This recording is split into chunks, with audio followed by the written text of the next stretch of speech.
Hi there and welcome to another episode of Wet Liberal Whenever.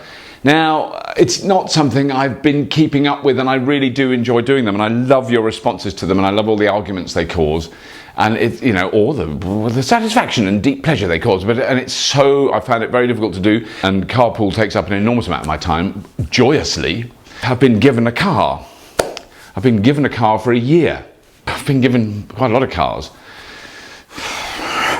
I mean, I'm a wet liberal, I feel guilty. What can I do? So, lovely Toyota, they've given me a car, which I use on carpool.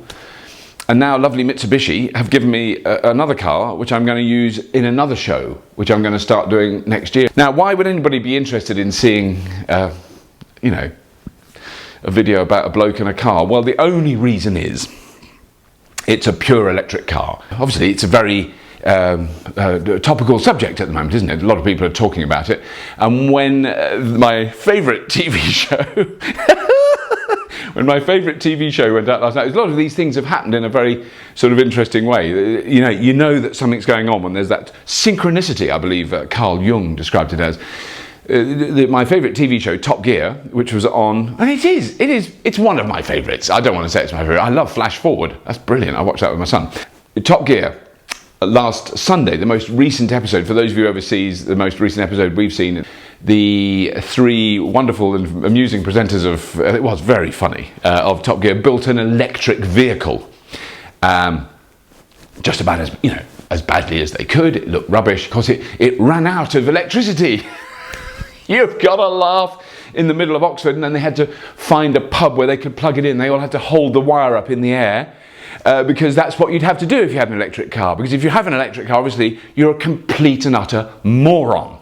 I did laugh at that show. I truly did. I laughed out loud. It was very, very funny seeing Richard Hammond with his head stuck up through the roof in his little chair. You know, it was a brilliant piece of comedy. It was a wonderful piece of underplayed comedy. It was very, very funny. I get a lot of criticism if people think I'm even criticising the gods that are Top Gear. Far be it from me to say that. So what I'm trying to do is give another balanced opinion. Now, one of the things they did on Top Gear was they showed a Gee Whiz, which I'm very happy to say I'm not a big fan of. I don't think they're that brilliant. And they did a drag race with the Gee Whiz, and the Gee Whiz came last. You know, even the girl running beat the Gee Whiz. Ha-de-ha. And then the other day I was in London on Monday evening, and I was walking down the street, and there was a very attractive woman. I noticed her. I'm an old man, I noticed her. She was a very attractive young woman. She walked past me and she got in a Gee Whiz, drove off. She doesn't pay road tax, she doesn't pay the congestion charge. That car costs about half a penny a mile to drive in London.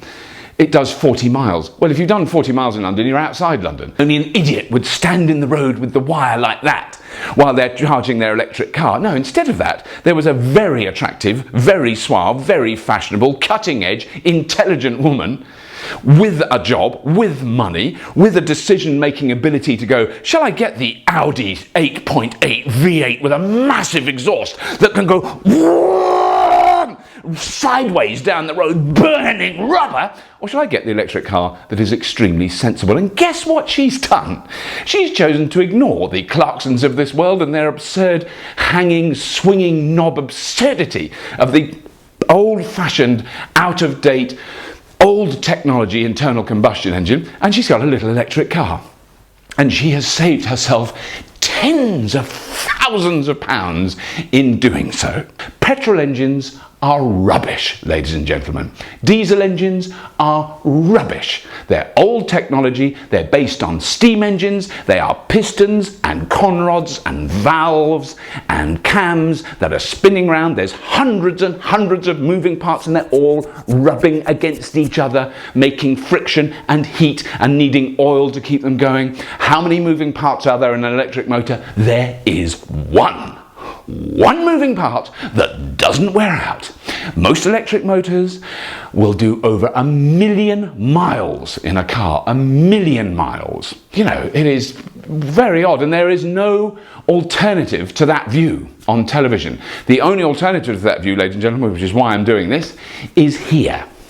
On the internet. Anywhere you look on the internet, there's an enormous amount of interest about the alternatives to fossil fuels. So I got all these hundreds of tweets after the show went out, And the most common one, it's really interesting how this happens, and it was not started by me.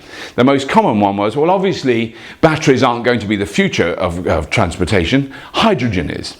Isn't it weird how that happens? I didn't say hydrogen, I didn't say, I hate Jeremy Clarkson, I hate Top Gear, hydrogen is rubbish. You know, if I'd said that, you'd expect that response. I didn't say anything. I said, I love Jeremy Clarkson, I love Top Gear.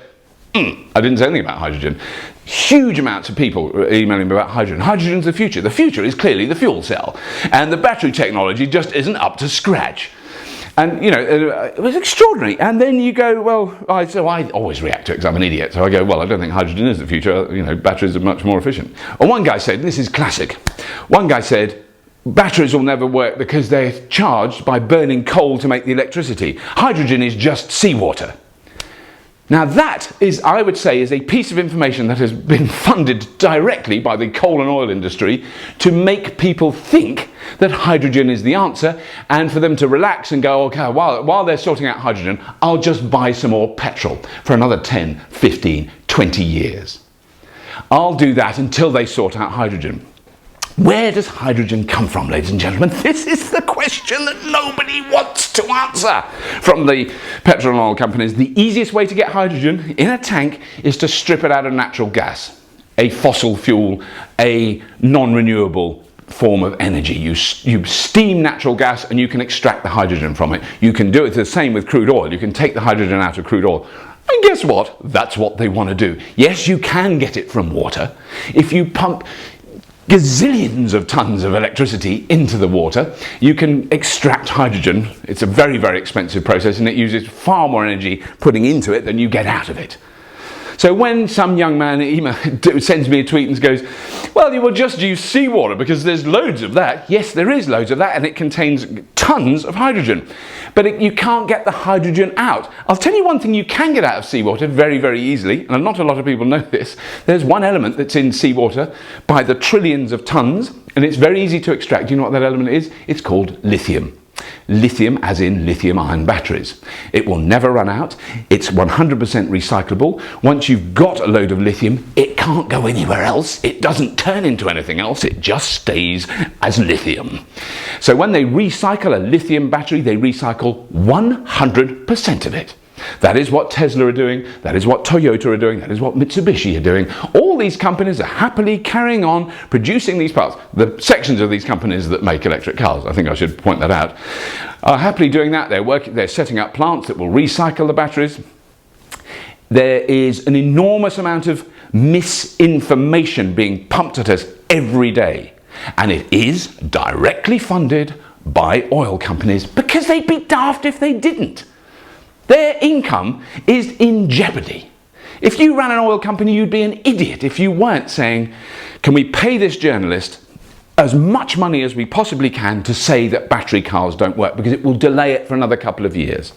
As you know, BP last year posted record profits, £54 billion profit last year. One corporation in one small country, in this country, made £54 billion profit.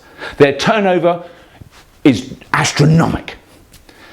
Now, is a company like that going to go, we better not pay any journalists to say that battery cars don't work, because that would be bad.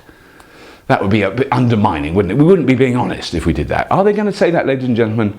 I don't think they are. If you have been, thank you for watching.